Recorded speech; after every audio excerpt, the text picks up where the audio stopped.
For Inca farmers in the Andes, their chief source of transport and meat is the llama. This is the biggest domestic mammal in the Americas. The llamas also offer dung for the soil and hides for clothes. But you can't milk or ride them, and the animals can't pull a plow, so they're no good for fighting or for traveling.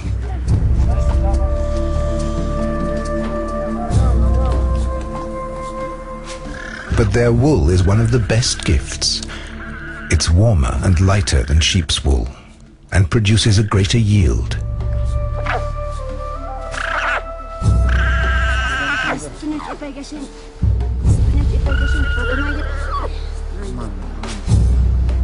They use bronze knives to shear them.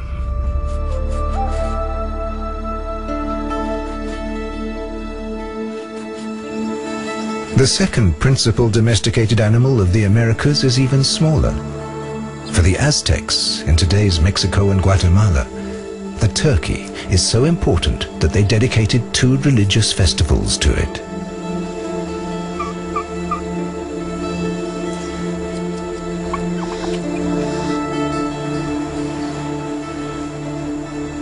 Native Americans have so few domesticated animals because the biggest native mammals in the Americas have long since died out.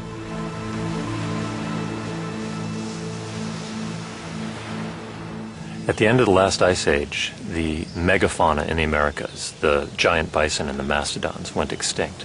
And the reasons for that are probably twofold.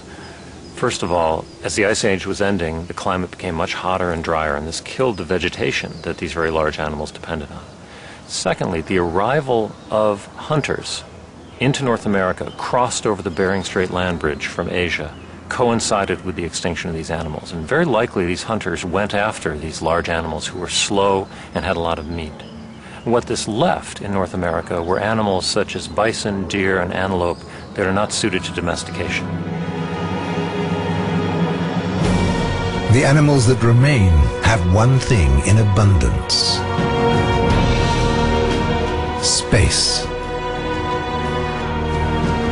From the glaciers of the Arctic North to the Great Plains of today's Midwest, gigantic herds thunder across North America in search of food.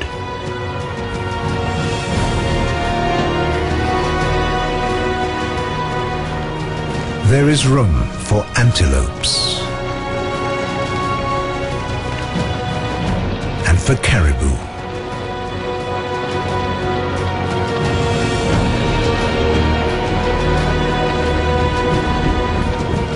And there is room for bison.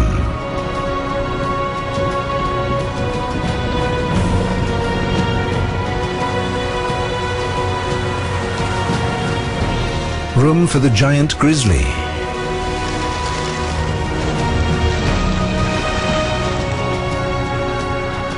And in the sky above, for flocks of birds that block out the sun. Billions of passenger pigeons, ducks and geese, from horizon to horizon.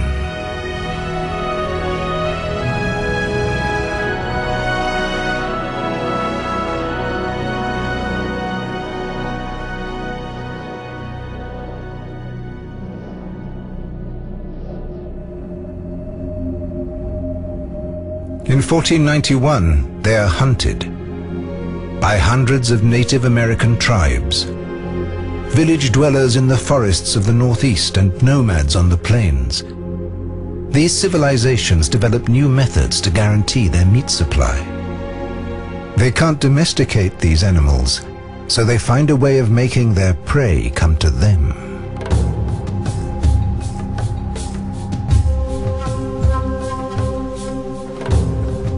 When they notice that grass grows better after being burnt by lightning strikes, they start to burn the prairies themselves.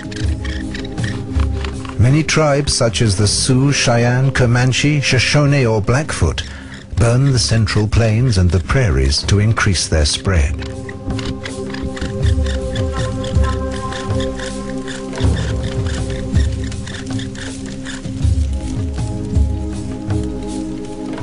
Burning the undergrowth in the fall keeps the forest open and park-like, and makes hunting easier.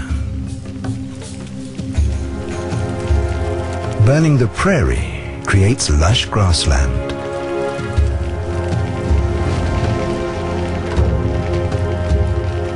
And the prairies cover 20 million square kilometers.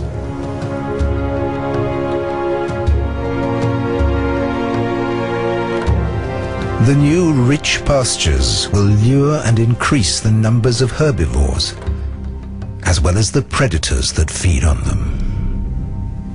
America in 1492 was not a pristine wilderness. That's a romantic myth. It was in many ways a managed landscape. Natives regularly burned the forests and the prairie in order to attract game. With this technique, nomadic Central Plains Indians even lure the biggest mammal in the Americas. They domesticate the land in order to attract wild animals. Wherever they roam, bison are the chief source of food and clothing, and of tools made from their bones.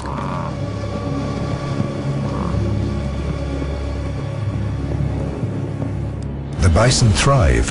By 1491, North America is home to perhaps 30 million.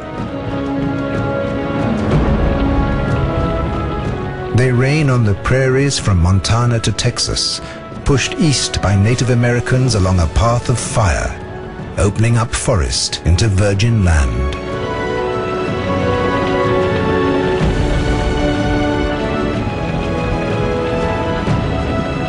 The bison have gained a new habitat, far beyond their original range.